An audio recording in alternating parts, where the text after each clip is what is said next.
C'est une concession de taille.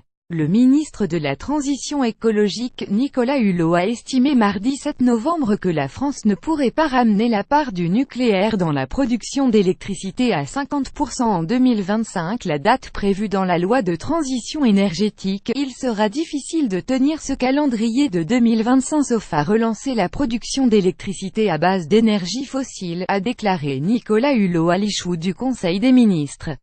Une option inenvisageable pour le gouvernement puisqu'elle conduirait à sacrifier ou renier nos objectifs sur le changement climatique, a-t-il poursuivi.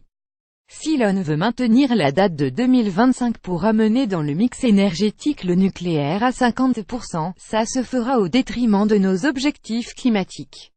Et ça se fera au détriment de la fermeture des centrales à charbon et probablement que si l'on voulait s'acharner sur cette date, il faudrait même rouvrir d'autres centrales thermiques, a souligné Nicolas Hulot. Après avoir d'abord indiqué vouloir réfléchir à une date réaliste, le ministre a précisé mardi soir que le gouvernement allait travailler sur l'échéance de 2030 ou 2035. Sur Public Sénat, il a expliqué: on va maintenir évidemment cet objectif de 50%, on va simplement le repositionner dans le temps. Je pense que l'échéance de 2030 ou 2035 est une échéance sur laquelle on va travailler.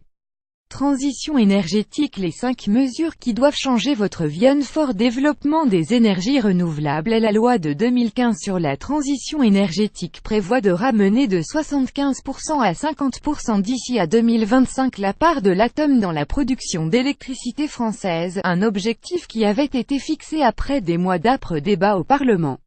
Mais le gestionnaire du réseau de transport d'électricité RTE a pointé ce mardi la difficulté à atteindre l'objectif de 2025 sans augmenter les émissions de CO2. L'atteinte de l'objectif des 50% de nucléaire dans la production d'électricité en 2025 conduit systématiquement à une augmentation des émissions de CO2 du système électrique français, car il faudrait utiliser plus de centrales à gaz et à charbon, souligne RTE dans bilan prévisionnel.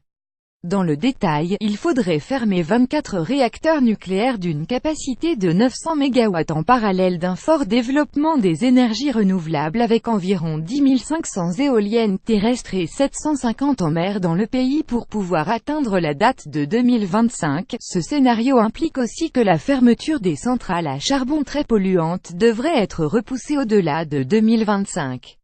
Il suppose en outre la construction d'un nombre significatif de nouvelles centrales au gaz.